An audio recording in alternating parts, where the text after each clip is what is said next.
about what French companies are doing. The Portuguese continue to play a significant role in the economy of Mozambique and Angola. The French continue to micromanage all the countries that were their colonies except the recent liberated zones of Mali and Burkina Faso. Comrades, the French are brutal to a point that post-colonialism, they still make certain African countries to pay colonial tax to France. The French are brutal because some of their former colonies, their reserve banks are still in France. They are not in control of their own economy, yet they claim to have an independence. We, as progressive Pan-Africanists, must fully associate with and support all revolutionary actions of fighters who are removing puppets of French imperialism from political office and power. Not all these actions are revolutionary, because we must be careful of French-sponsored coups in Africa, where we think there is a revolution taking place in Guinea-Conakry, only to find that there is a French puppet who seeks to replace those who were there before. There is nothing revolutionary about the Guinea-Conakry coup.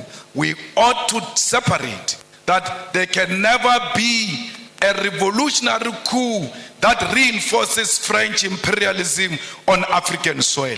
Anyone who comes into political office under the pretext that they are fighting a French puppet while knowing they are the French puppet themselves must be isolated by progressive Pan-Africanists.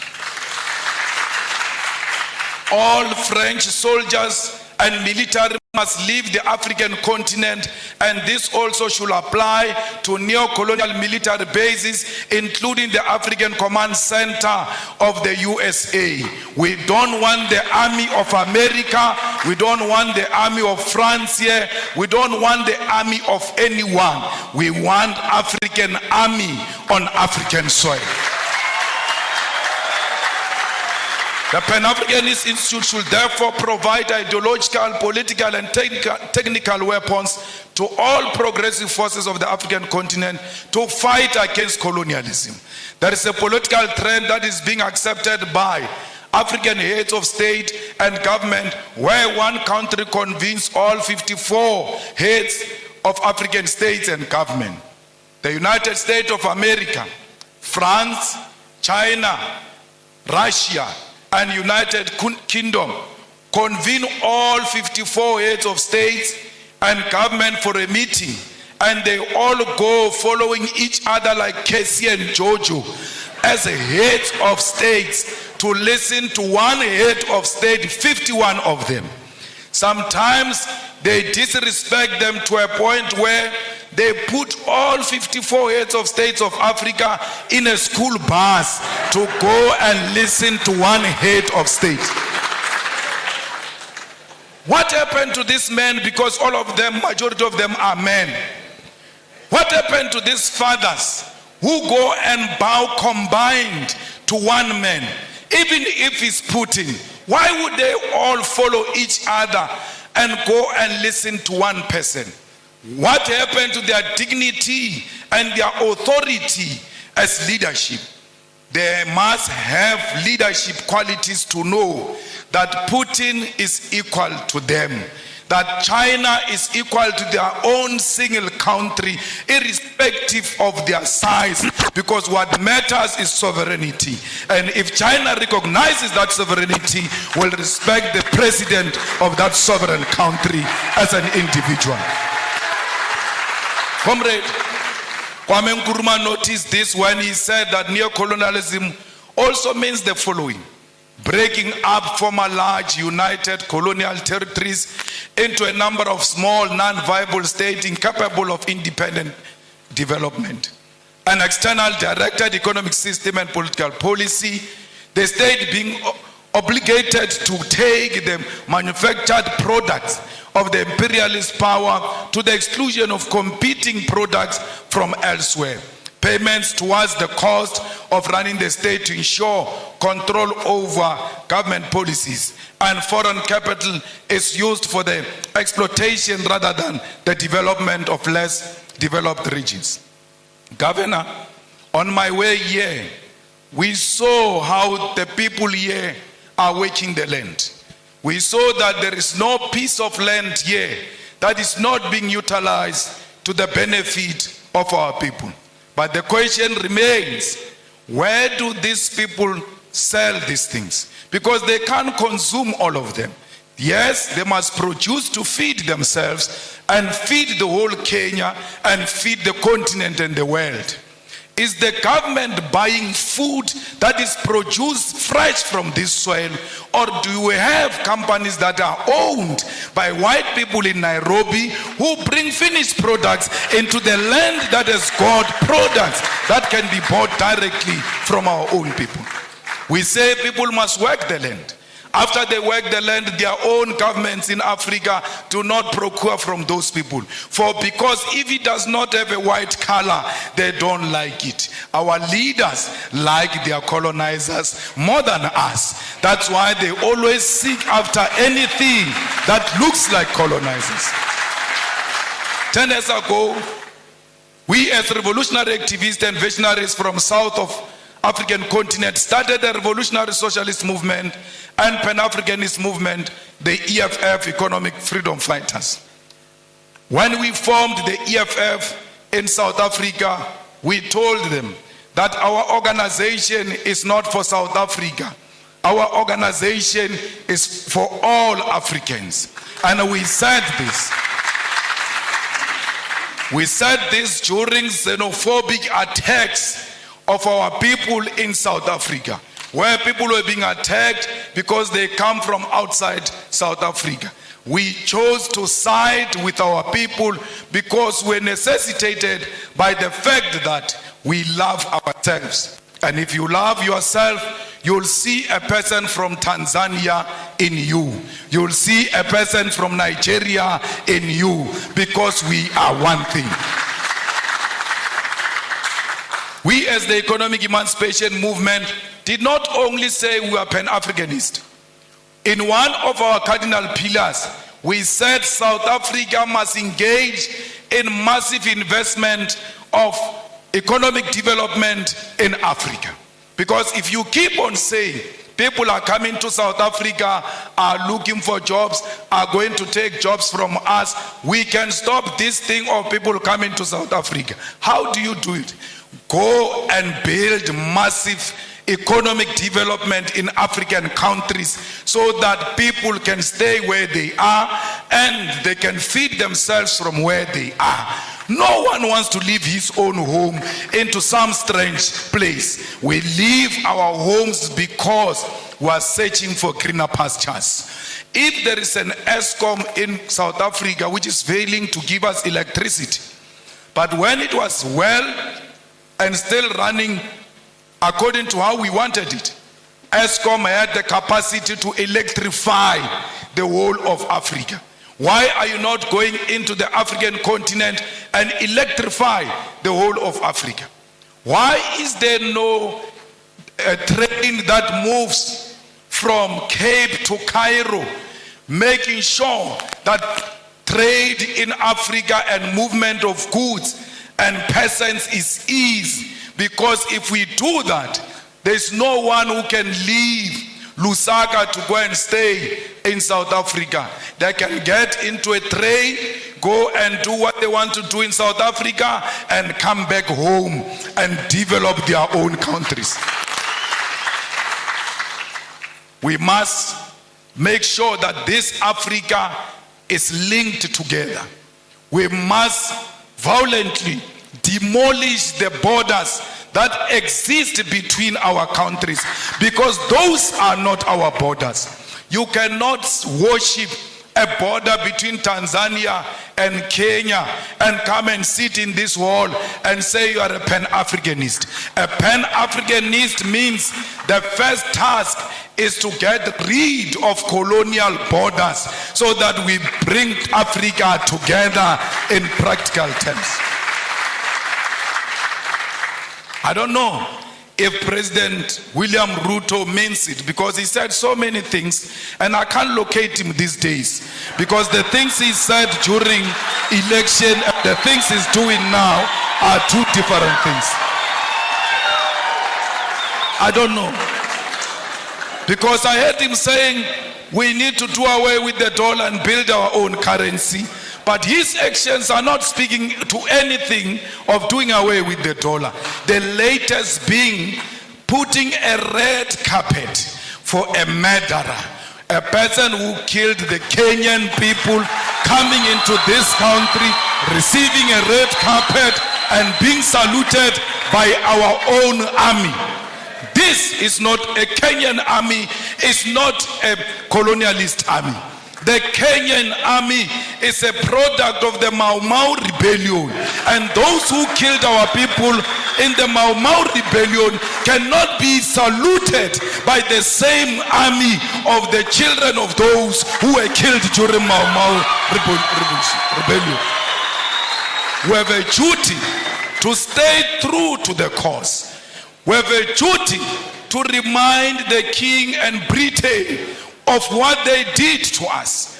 Indeed, he shows no remorse. He says this was bad, it shouldn't have happened. But he runs short of, I apologize, I am sorry. He will never say he is sorry, for because he thinks that his race makes him superior and he's not qualified to apologize to those who are junior to him. We call upon the Kenyan government to be firm and to decide what they want to be.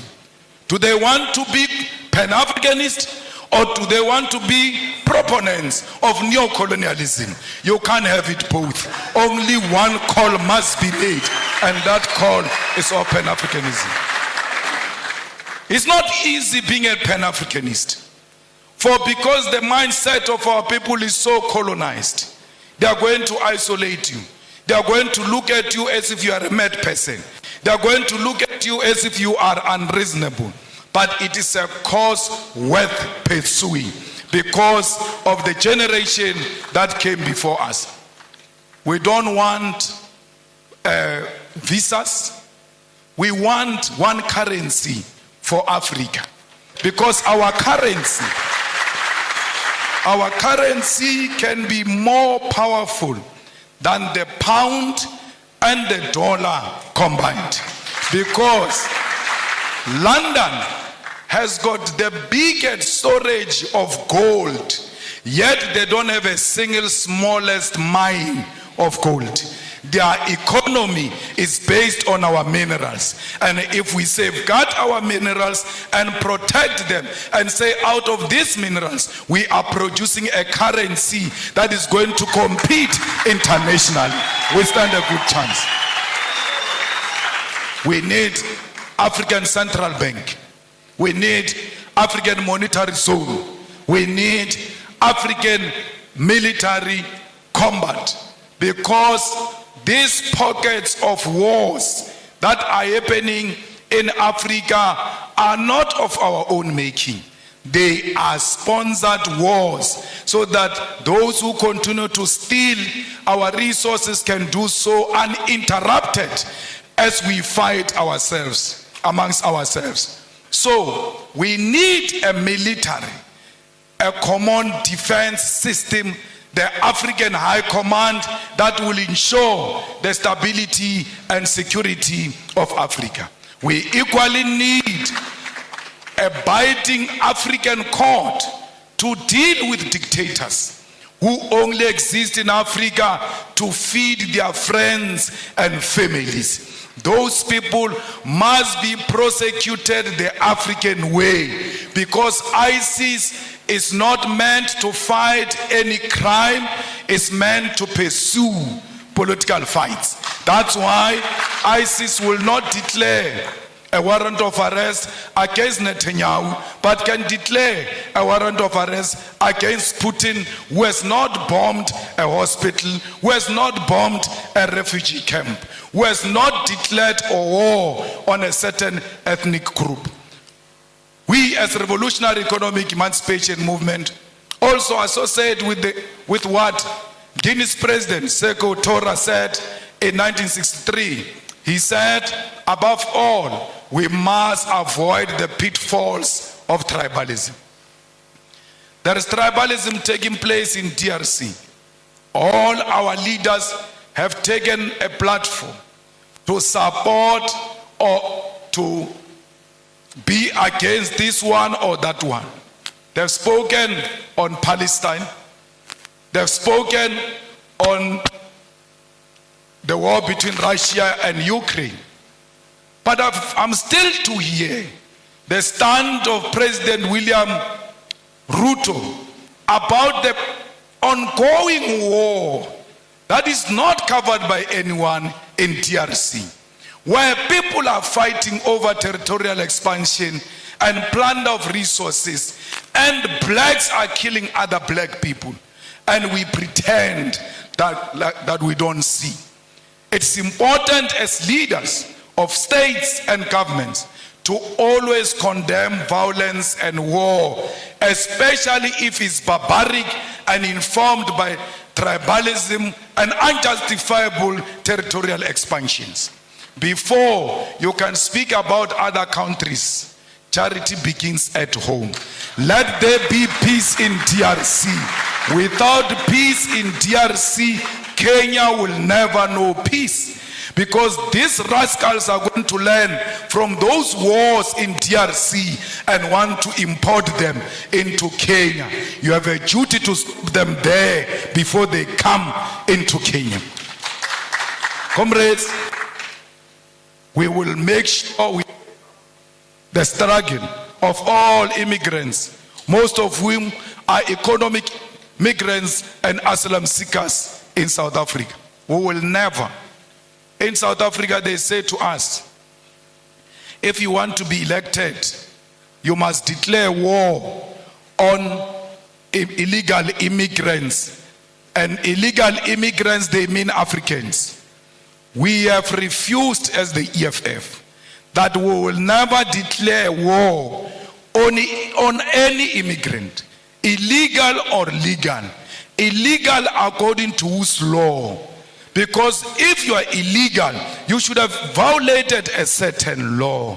Which African law did these people violate when they came to this side of Africa? Because they are still in the same territory of Africa. They are at home when they are in South Africa. We wish to tell them we're going to elections next year in South Africa. We wish to reiterate that, and we tell them all the time, if they want to elect us on the basis of xenophobia, they can keep their votes. We are not disparate for votes. We are disparate for the unity of Africa, and that's what we want to achieve in our lifetime. Remove the visas as an immediate step, and I heard Kenya is going to do that by December. Perhaps I must come back here in December unannounced, so to test if indeed President William Ruto means exactly what he said. When he said there won't be visas in December, maybe I must sneak in and test without applying for any visa and just give them the South African passport and say I'm coming home.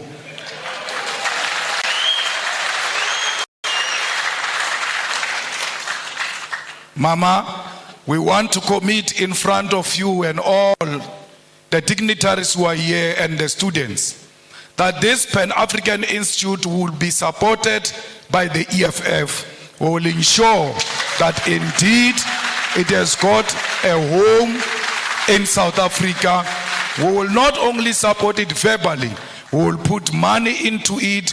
We will pay the staff members of the institute. We will also pay the offices of the institute, because we believe that we must speak one language as Africa. We will donate the books here at the university to ensure that every African writer has got his or her book in the Pan-Africanist Institute. Let's all spread the gospel. Indeed, it was not a mistake to launch it here in the rural areas, because no one must be left behind. If you can carry on your back the rural communities, you have no any other option to go anywhere except to go to the urban.